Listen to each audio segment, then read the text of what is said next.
They called him Whiskey Jack, but no one really knew why. Maybe it was the way he smelled. Old wood, cold metal, and cheap bourbon. Maybe it was the limp in his walk, or how he never seemed fully awake, like he existed in a time that wasn't now. Fairridge, Missouri wasn't the kind of place that welcomed outsiders, but it tolerated ghosts. Jack had been sitting on that green bench beside Town Hall for what felt like forever. No one remembered his first day there. It was like one morning he simply was. Wrapped in an army jacket older than most of the high school seniors, sunglasses that hid half his face, and a baseball cap permanently pulled down low. He never begged, never spoke unless spoken to, just sat, drinking, staring, muttering softly like he was conversing with things no one else could see. The town had grown used to him, the way a house gets used to its creaks and groans. He was part of the background, familiar, ignorable, harmless. Kids dared each other to toss pebbles near his boots. Tourists asked about him sometimes, and locals would shrug. "That's Jack. Been here since before the Dollar General opened.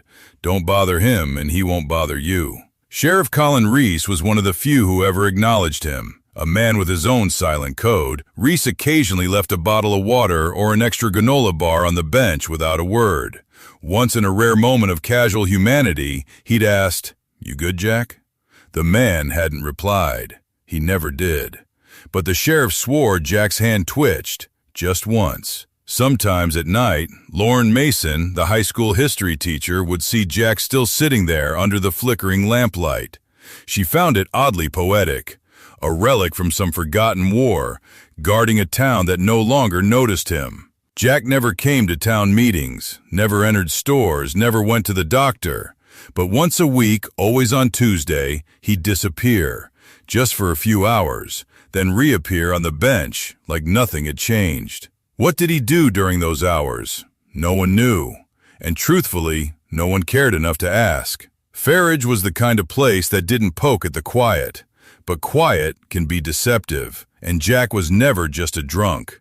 The sky was clean that Saturday, blue like a postcard. The annual Founders Day parade brought every soul out of hiding. Kids waving flags, parents sipping lemonade in lawn chairs, the mayor making small talk he didn't mean. Main Street was draped in red, white, blue, a bouncy castle inflated on the church lawn. High school marching band tuning off key behind the fire station. Jack was in his usual place, third bench from the corner, right arm resting on the backrest like he owned the air. At 10:12 a.m., he shifted. Nobody noticed. At 10:28 a.m., he unscrewed the cap from his bottle, took a sip, then returned it between his boots. Still, no one noticed. At 10:39 a.m., his hand slid under his coat, for the first time in weeks. And at 10:42 a.m., a single sound ripped the celebration open. Pop, not a firecracker, not a tire blowout. This was sharper, meaner, a gunshot. Screams, mothers dropping strollers, a veteran ducking instinctively, kids scattering behind booths of funnel cake and hand-sewn crafts. And still, no one had seen where it came from. But Jack stood. That's when Fairridge changed forever. Jack rose from the bench with the ease of someone who'd done it 1,000 times. But this time, his movements weren't lazy. They were precise, controlled. His left hand tugged at something beneath his tattered coat. Not a bottle, not a crumpled newspaper. Wrapped in oil-stained canvas, hidden like a sin too big to confess, was a weapon. A handgun. Black, custom grip, silencer already screwed in. He didn't hesitate. 7 seconds had passed since the first shot. From his spot beside the town hall, clear line of sight to the second floor of the old Rutherford Hardware building. A decaying structure with warped windows and plywood doors, condemned since 2013. Everyone always said it should be torn down. No one got around to it, until someone decided it made a perfect sniper's nest. Jack looked once, just once, then raised the pistol. One breath. Pop. His shot barely echoed over the sirens beginning to wail. By the time Sheriff Reese reached him, Jack had already sat back down, calm, unmoved. The chaos around him swelled. EMTs rushing, officers shouting, parents screaming names. But Jack just breathed. Reese crouched in front of him. "Where's the gun?" Jack didn't speak. The sheriff put a hand on his shoulder. "Jack." Only then did the man raise his head, glasses still on, but a smirk barely visible under the white stubble. "He was going for the mayor," he said. Voice rough, steady. Reese blinked. "You saw him?" "I saw everything," Jack replied. "He had 3 more rounds. And a plan." The sheriff froze. "How do you know that?" But Jack leaned back and closed his eyes. "I remember what that kind of waiting feels like." Inside the abandoned hardware store, they found the shooter. Young, white, maybe 22. Dressed in tactical black vest lined with extra mags, a scope rifle rested on a window ledge. Plastic cuffs and a notebook sat beside it. In the notebook, names, times, a circle around Mayor Benson, 10:45. Next to that, if he speaks, take him first. The gunman never got the chance. Jack's bullet had entered clean through the right orbital socket. A perfect shot.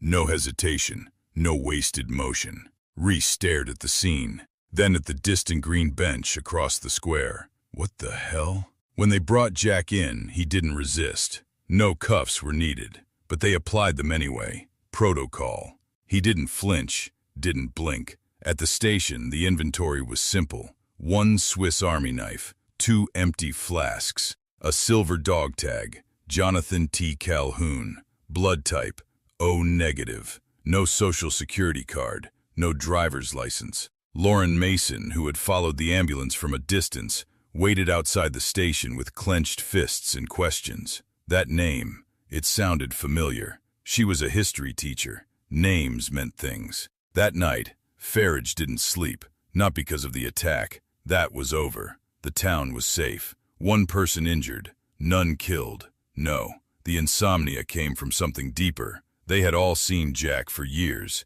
passed him, judged him, pitied him. But now they had to ask, who had they really ignored? And why was he here? Lauren Mason had always known that history wasn't something confined to textbooks.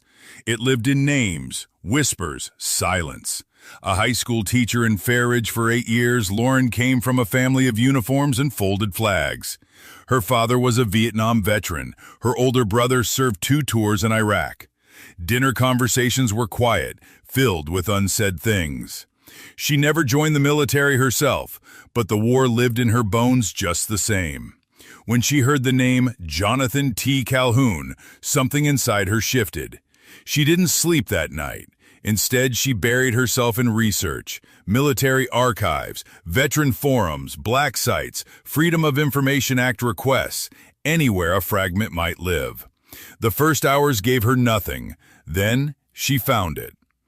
A line buried in a database compiled from declassified mission logs. Name, Jonathan T. Calhoun. Rank, Chief Petty Officer. Unit, Navy SEALs, Team 6.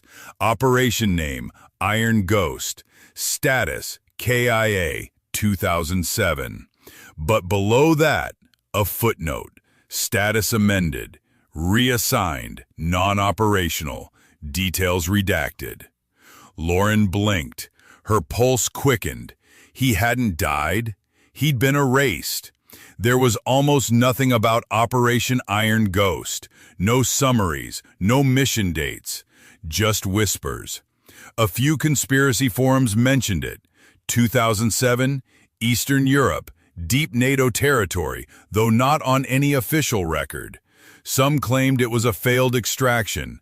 Others said it involved a Russian defector. One post, archived and almost deleted, read, "The only reason Ghostwalker survived Iron Ghost is because he was already a ghost." That word again, Ghostwalker. Lauren dug deeper. A YouTube interview with a retired SEAL surfaced, his face shadowed, voice distorted.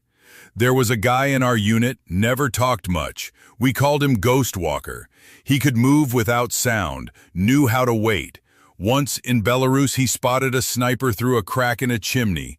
No one else even saw the damn thing. One shot. Guy's head exploded. I swear to God, we didn't even realize what happened until 5 seconds later. Lauren paused the video.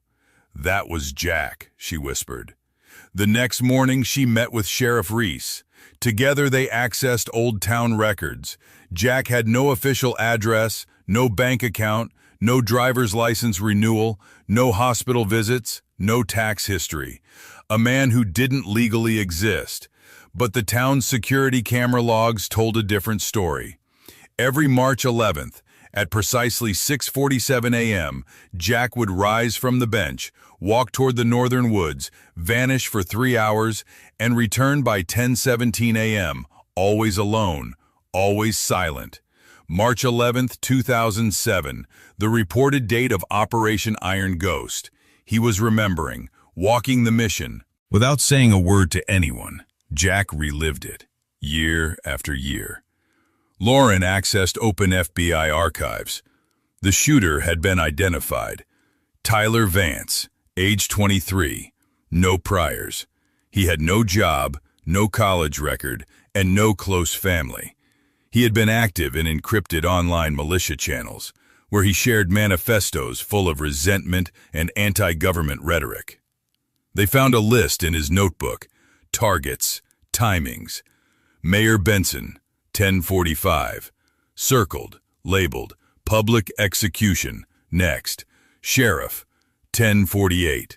Next. Teachers, 10:52. It was a planned massacre. Jack stopped it at 10:42. He didn't just react. He was early. How? He must have seen something, an angle, a movement, a missed detail that no one else caught. That kind of perception doesn't come from living on a bench. It comes from surviving long enough in places where a half-second delay means death. Lauren realized the truth.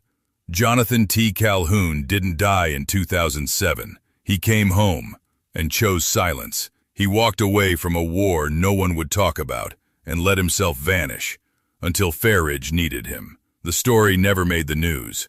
Not nationally, not even regionally. Someone had made sure of that. Maybe to protect Jack, maybe to protect the operation, maybe because some ghosts weren't supposed to reappear. But in the minds of a few, Reese, Lauren, a handful of others, something had shifted. You can't unsee courage. You can't unknow the presence of a man who waits quietly, then saves the town before anyone notices the danger. Jack hadn't just stopped a shooter. He reminded them that some heroes never want parades, just peace. 2 days after the incident, Jack was released. No charges, no interview, no press conference. Just a quiet conversation in Sheriff Reese's office and a ride back to the same green bench beside Town Hall. He sat down exactly as before. Same coat, same glasses, same silence. But something was different. People walked past him with a nod now. Teenagers who used to laugh gave him a longer look. Some parents stopped their kids from pointing. For the first time, Jack wasn't invisible. That night, the bench was empty, and the next morning, and the one after, he was gone.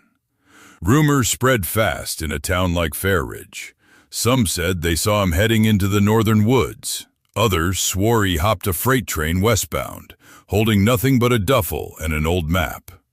The truth, no one knew. Sheriff Reese knocked on the door of every motel within 30 miles. Nothing. Lauren checked nearby hospitals. No record. It was like he dissolved into the night, like the smoke he walked through, like the life he left behind, twice. 1 week later, Lauren found something. She was unlocking the school gate early Monday morning when she noticed it. A small cardboard box placed gently on the bench. No name, no label. Just sealed shut with 2 pieces of tape and a folded paper tucked under the twine. She opened it carefully. Inside, a faded Navy SEAL Team 6 patch, a scratched ID card, Jonathan T. Calhoun, CPO, 1 brass bullet casing, polished to a mirror finish, a black and white photo of a team, 7 men in gear, smiling, their faces marked with dirt and laughter. One of them unmistakably Jack, younger but still distant. A folded note, handwritten in uneven script. You didn't need to know who I was. You just needed to see how I moved. Lauren clutched the note to her chest, and she cried. Not because he was gone, but because he had stayed at all. That same day, something changed. No announcement was made, no ribbon was cut, but a brass plaque was quietly mounted on the bench, in honor of Jonathan T. Calhoun, who stood up. Kids began to walk a little slower past the bench. Some sat there, wondering what it would feel like to be unseen and still brave. Teachers sometimes paused on their way to the parking lot, fingers brushing the plaque. Reese, once a skeptic, now left a bottle of water every Friday morning. And Lauren? She kept the note inside her desk drawer, beside the Constitution she taught every year. On exam days, she'd touch it, just for a second. Fairridge returned to its routine, marching bands, parade planning, football games under cheap stadium lights. But the people had changed, even if the buildings hadn't. They had looked into the eyes of a ghost who chose not to haunt, but to help. They had been saved by someone they ignored, and now they remembered. A year later, at exactly 10:42 a.m. on Founders Day, a sound echoed through the square. Pop, not a gunshot, a balloon. But for one brief second, the entire crowd went silent. They remembered, and they turned, just to check. The bench was empty, but someone had left something behind. A folded paper, a fresh bullet casing, and one final message, written in that same uneven hand. Sometimes ghosts stay long enough to finish one last thing, and then they move on. Don't look for me. Just remember why I stood up.